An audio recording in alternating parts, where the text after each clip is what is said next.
चाहत तू मेरी पहली, पहला है प्यार मेरा, तुझसे आबाद जैसे दिल का करार मेरा, हर पल रहे साथ तेरा, हाथों में हो हाथ तेरा। तू आशिकी मेरी कब से, मेरी इल्तिजा है यही रब से, तू ही मिले मुझे हर जगह, मेरे खुदा मेरे खुदा।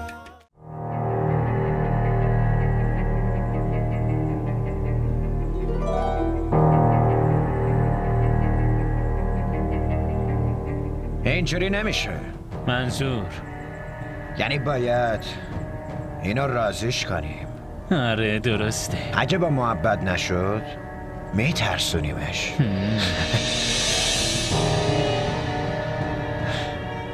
بیبریم. دنیای بیرون خیلی ترسناک و بده آیزا. مردای گرگ نما روی صندلی دفتر نشستن و میخوان از دخترای مظلوم و غریبی مثل من سوء استفاده کنن و به بدترین شکل ممکن نگاهت میکنن. بعضیاشونم تو کوچه و خیابون مثل سگای ولگرد دنبال آدم میان.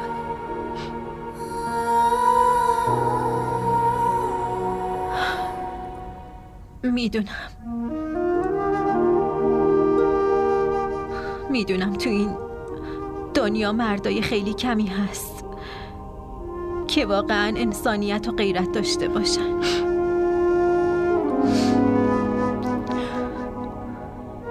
در ضمن دیگه لازم نیست تنهایی از خونه بیرون بری.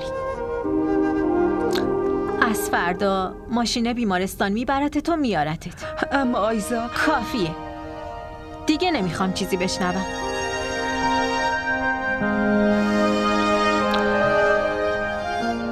من و مامانم میخواییم بریم خونه دانیال.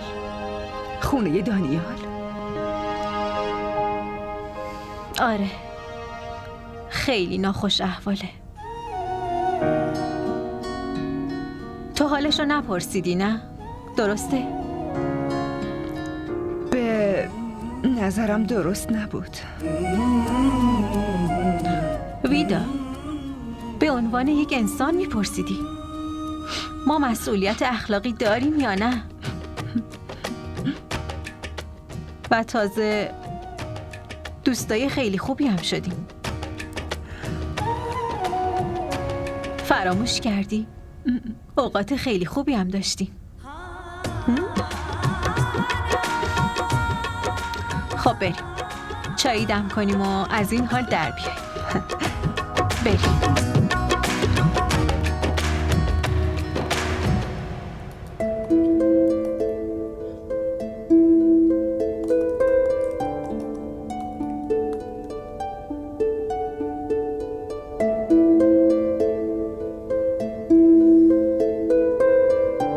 دانیال خیلی مریضه. باید حالشو بپرسم یا نه؟ نه اونم مثل بقیه مرداست. اونم وقتی فرصتشو پیدا کرد پیشنهاد داد.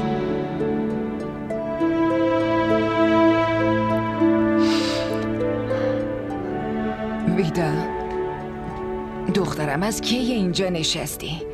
زود باش این شیر گرمو بگیر و بخور. یکم از کارم مونده، بعدش میخورم. تو چی کار میکنی؟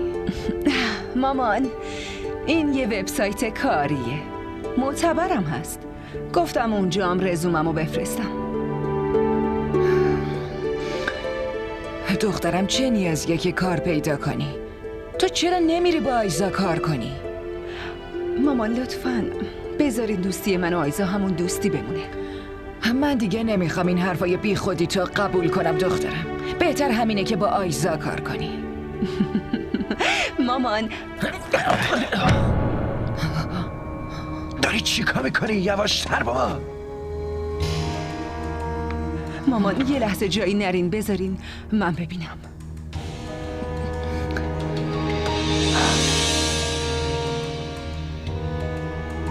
دخترم، حتما گربه است. من میبینم.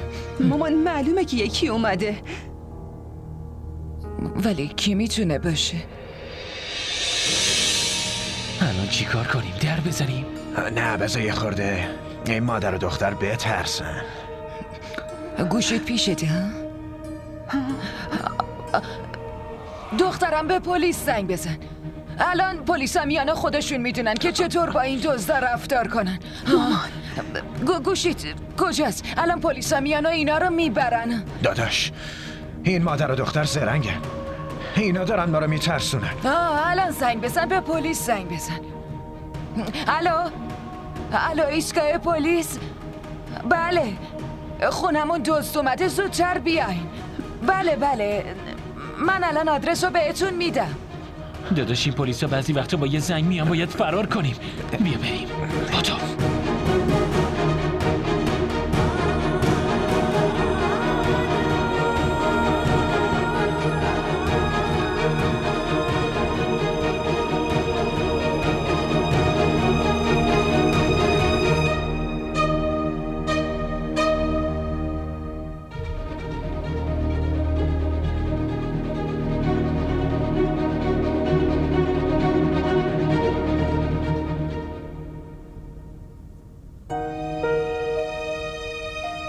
مامان ویدا شاید راضی بشه، ولی تو باید خیلی واضح با ویدا حرف میزدی.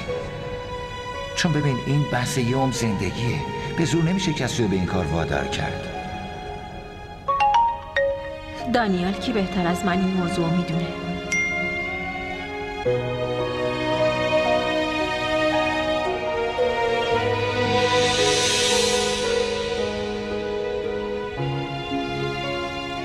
متاسفم آیزا، میدونم که من خیلی دلتو شکستم. فراموشش کن دانیال. اون موضوع دیگه تموم شده. دیگه در موردش حرف نزنیم. تو خیلی خوبی آیزا. اوه آقای احساساتی، تعریف از منو تموم کن. عروس آیندت من نیستم، بلکه ویداست. تو واقعا فکر میکنی ما با هم ازدواج میکنی؟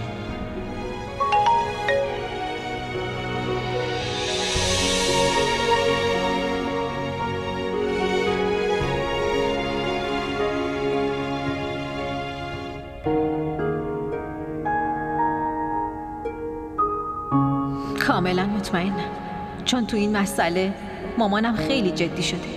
فردا میایم خونتون و انشالله مامانم خاله شهناز رو راضی میکنه. امروز زیاد خونه ای ویدا موندیم، نشد به اونجا برسیم.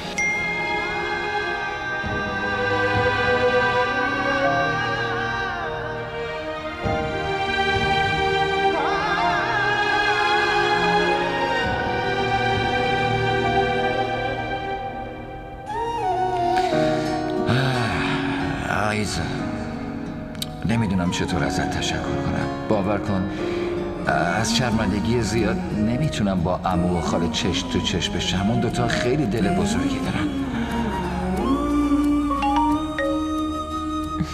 ای بابا، اونا تو رو پسر خودشون میدونن.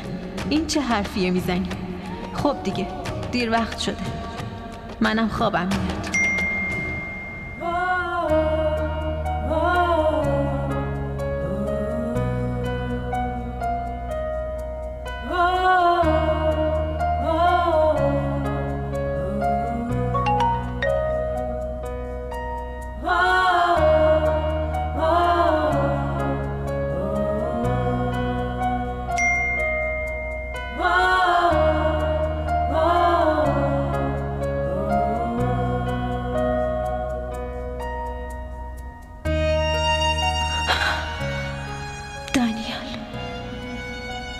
ازدواج تو و ویدا.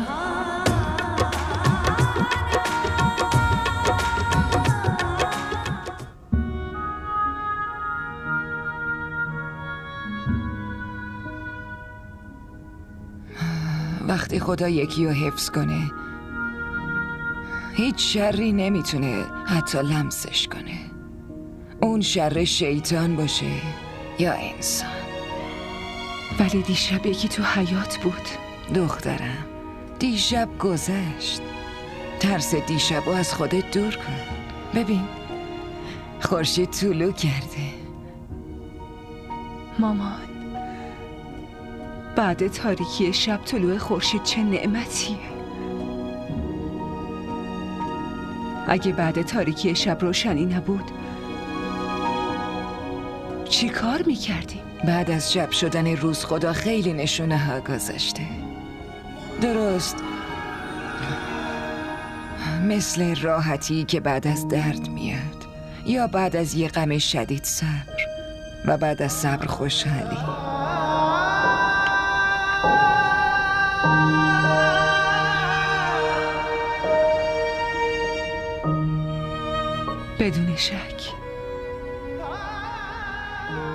بدون شک خدا خیلی مهربونه.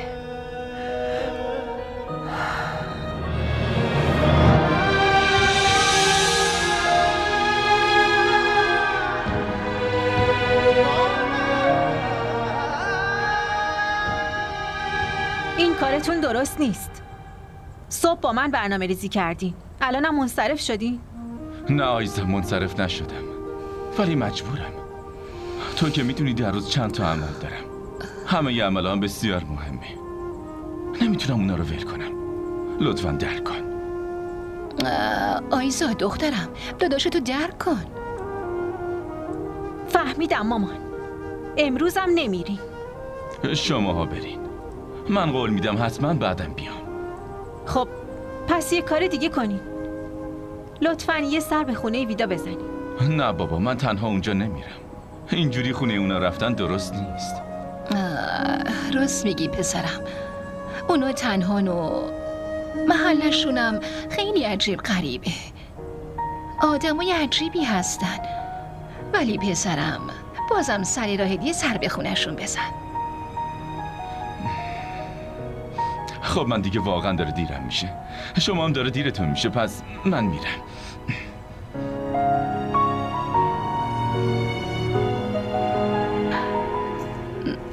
ناراحت نباش آیزا. همش از اون دفاع میکنین.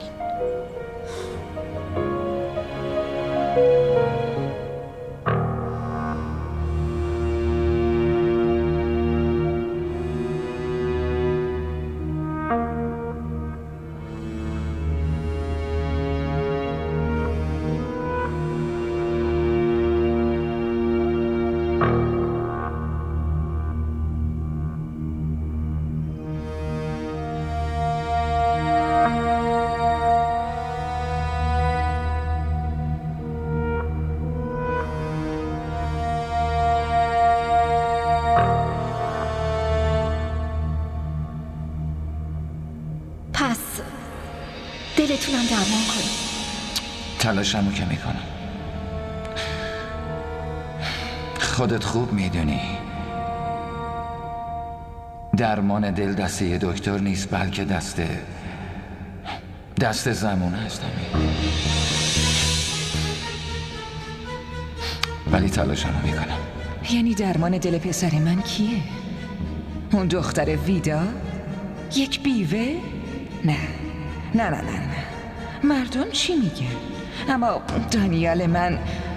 دانیال که نادونه، و تو نادونی پسرها زیاد عاشق میشن و اینجور عشقام زود فراموش میشن.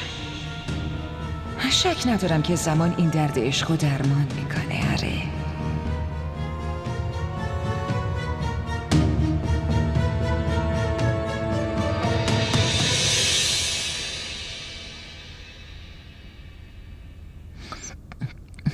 انشالله زود خوب میشین. مامان این داروها اثری نداره، باید حتما بریم بیمارستان. دخترم این سرماخوردگی به خاطر تغییر آب و هواست، نیازی به دکتر رفتن نیست. این یه سرماخوردگی ساده است.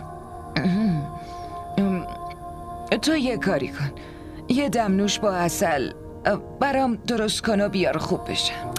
فکر کردین سرماخوردگیتون با اون خوب میشه؟ انشالله. خیلی خوب. اگه با اون سرماخوردگیتون خوب نشد دیگه حتما باید با هم بریم پیش دکتر. بازم نیازی به دکتر رفتن نیست. تو به پسرم اسکندر زنگ بزن تا بهت یه نسخه بده. واسه هر مشکل یه راه حل داریم. ویدا، یه چیزی بگم. بله مامان. دانیال پسر خیلی خوبیه. دخترم باید در موردش فکر کنی. یهو این وسط دانیال از کجا اومد؟ دخترم، تو تنهایی نمیتونی با اون آدمای بیرون بجنگی. اما مامان، مگه من تنها؟ شما کنارم. من تا کی پیشتم؟ این چه حرفیه که میزنی؟ دخترم، ببین باباتم ما را تنها گذاشت. ما که از واقعیت نمیتونیم فرار کنیم. مامان، شما خیلی خاصی. چرا با فکر کردن به اینا خودتون رو اذیت میکنی؟ من هر چقدرم خاص باشم ولی یه زنم، مادر یه دختر جوون. من دخترتون نیستم، پسرتونم. دخترای حساسی مثل تو همه عمرشون رو میذارن که واسه پدر و مادرشون پسر باشه، اما بازم موفق نمیشن. چرا نمیشن؟ شما ببینید، من پسرتون میشم و نشونتون میدم. عزیزم، منظورم اینه که خدا زن و لطیف خلق کرده. اون هر چقدرم از درون سرسخت باشه، خودشو شجاع و قوی بسازه، ولی بازم یک زنه. خدا برای هر زن یک مرد خلق کرده که شخص نزدیک و محرمش میشه، کسی که با عشق و محبت اونا ملکه خونش میکنه. خدا محرم و محافظم و دوبار ازم گرفته مامان. خدا در عوض محبتی که ازت گرفته بهترشو بهت میده. دستور خدا و پیامبرش اینه که زنای بیوه و مطلقه واسه ازدواج دوم نباید دیر کنن. اونا نباید زیاد خونه پدرشون بمونن. هرچی باشه مامان، تو اسلام هم اجبار نیست. به همین دلیل لطفاً از این به بعد دیگه موضوع دانیالو پیش نکشین. من نمیخوام ازدواج کنم.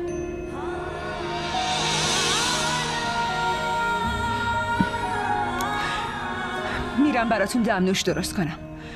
بعدش اگه خوب نشین باید بریم پیش دکتر.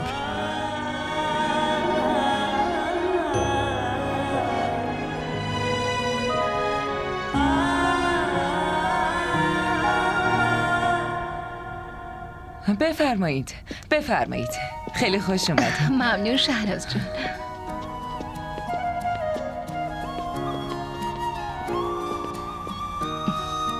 خاله، از اومدنتون خیلی خوشحال شدیم. واقعا خوشحالمون کردیم. واسه همین بدون خبر اومدیم. دخترم، کار خیلی خوبی کردین که اومدین. این روزا خیلی بیحال بودم. وای شهناز، با این غمو چی کار کنیم؟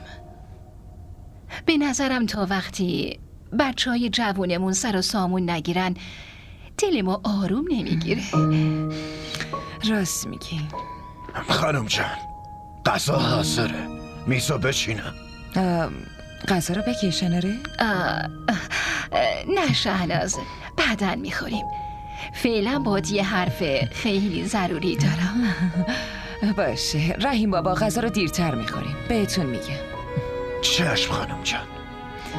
بریم زنده داشت، بریم تو اتاقم حرف بزنیم. آره درسته، بریم. دخترها شما هم با هم گپ بزنیم. باشه؟ بفرمایید.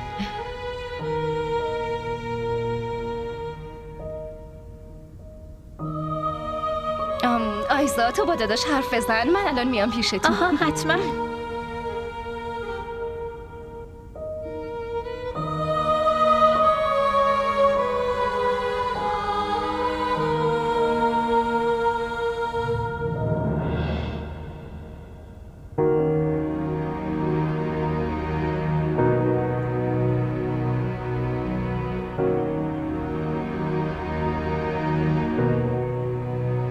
مامان دیروزم دمنوش با عسل خورد ولی هیچ فایده ای نداشت. چی کار کنم؟ به دکتر اسکندر زنگ بزنم؟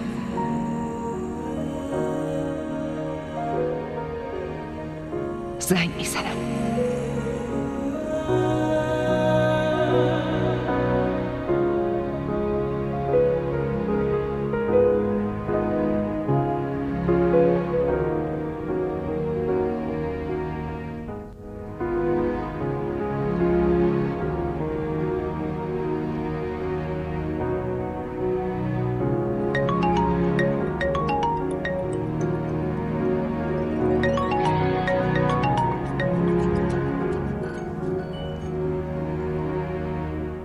الو. سلام علیکم. علیک سلام. چطوری ویدا؟ خدا رو شکر من خوبم ولی مامانم حالش خوب نیست. چرا؟ خاله چه شده؟ مریضه؟ خیلی بد سرما خوردن. من بهش دمنوش دادم، دارو هم دادم اما هیچ فایده ای نداشت. لطفاً بهم یه نسخه بدین. نسخه بدم؟ اونم پشت گوشی؟ بدون معاینه؟ آره مشکلی نیست. شما به من بگین من خودم از داروخونه میگیرم. ببین ویدا، من اینجوری نیستم که بدون معاینه بیمار بهش دارو بدم. من تا 1 ساعت دیگه خونتونم. خاله‌رم معاینه میکنم، بعدش نسخه میدم. باشه هر جور خودتون صلاح میدونید. فعلا خداحافظ.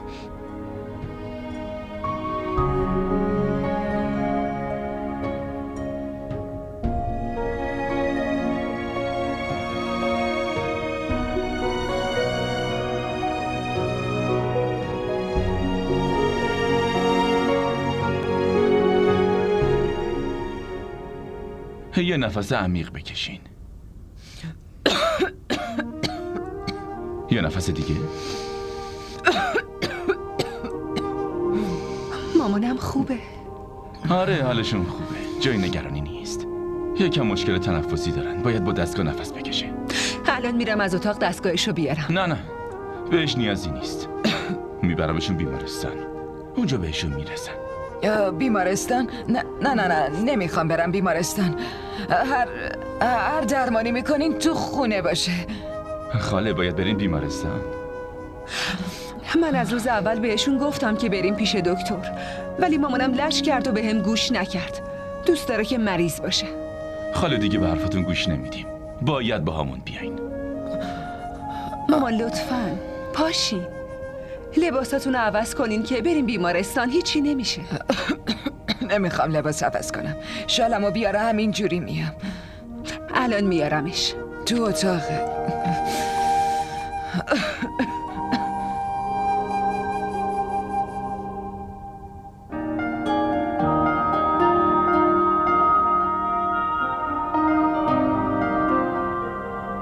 ببینم داداش، پس اینا کی میخوان بیان بیرون؟ الانا دیگه باید بیان. ببین آره اومد.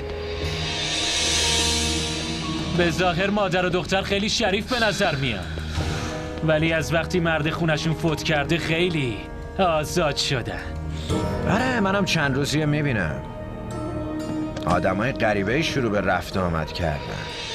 خدا به خیر کنه داداش، با این ماشینا همش این ور اون ور میره و ول میچرخه. داداش اینجا محله آدمای شریفه. اگه کسی اینجا زندگی میکنه باید شریف باشه، وگرنه ما تحمل نمیکنیم.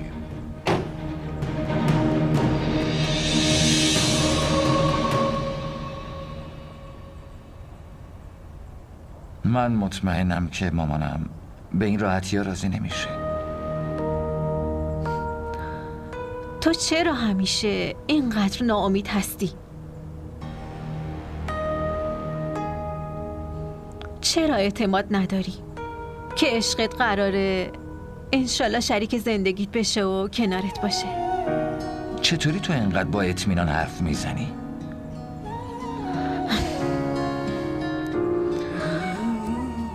وقتی عشق از ته دل باشه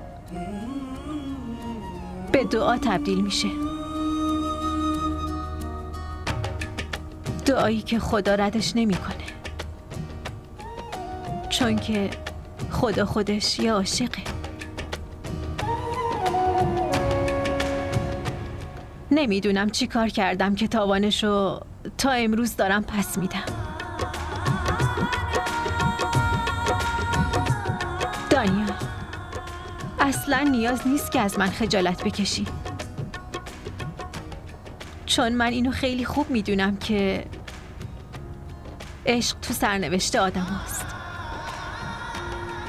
نمیتونی به زور خودتو تو دل یکی جا کنی و نمیتونی عشق کسی رو ازش بدزدی. من دعا میکنم که ویدام همونقدر تو رو بخواد که تو میخوایش. منم واسه اینو دعا میکنم که عشق زندگیت رو پیدا کنی. ببینیم. نمیدونم تقدیر چیه، ولی فعلا از این نگرانم که اونا دارن چی میگن که هنوزم تموم نشده. بیا بریم.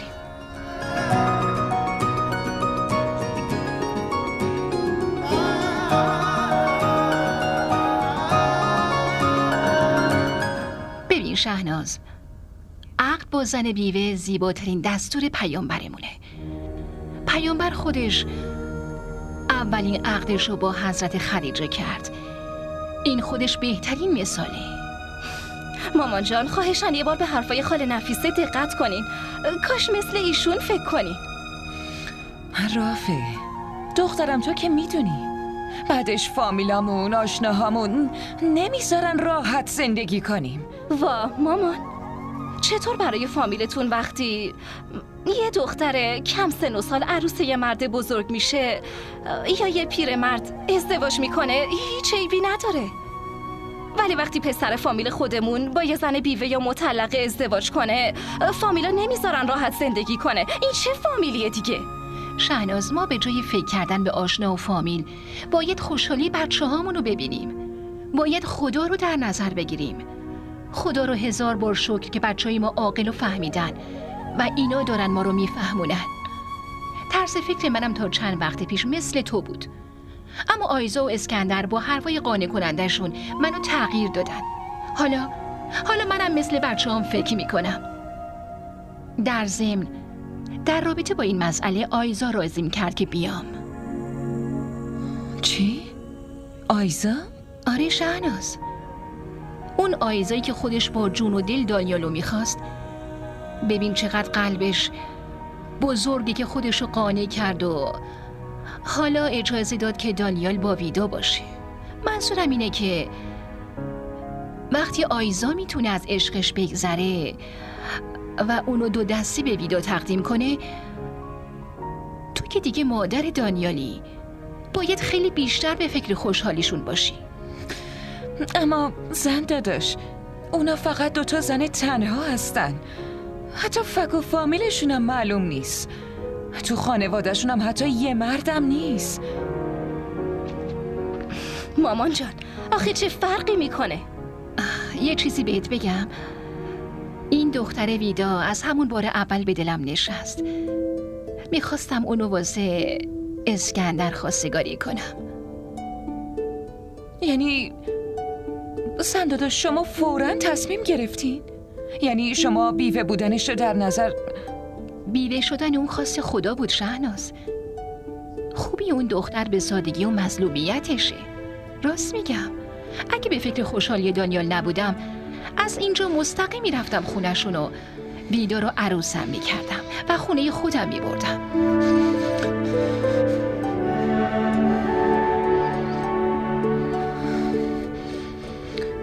خیلی خوب. فقط بذارین یه چند ساعتی فکر کنم.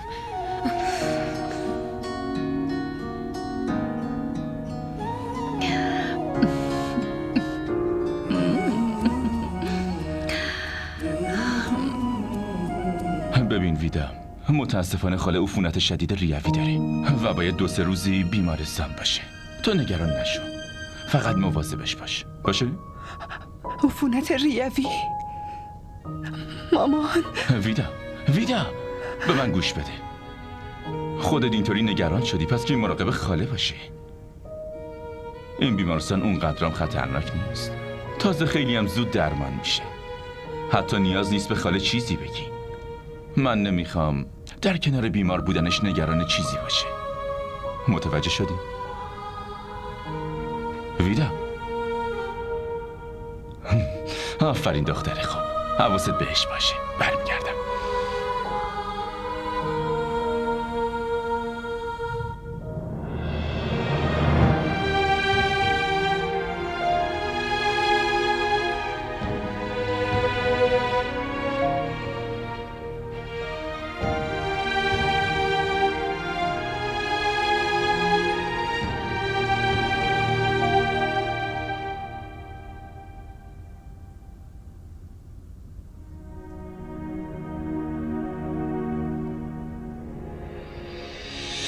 ببین شهناز، عقد با زن بیوه زیباترین دستور پیامبرمونه. پیامبر خودش اولین عقدش رو با حضرت خدیجه کرد. این خودش بهترین مثاله.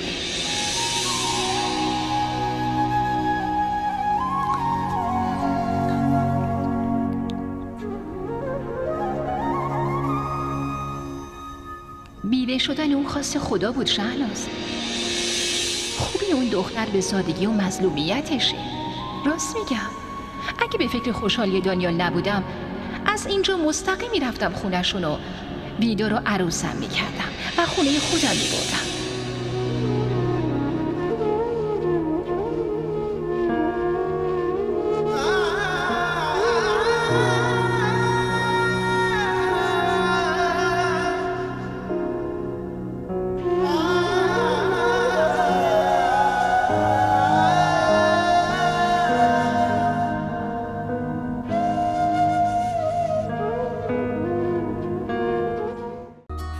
चाहत तू मेरी पहला है प्यार मेरा, तुझसे आबाद जैसे दिल का करार मेरा, हर पल रहे साथ तेरा, हाथों में हो हाथ तेरा।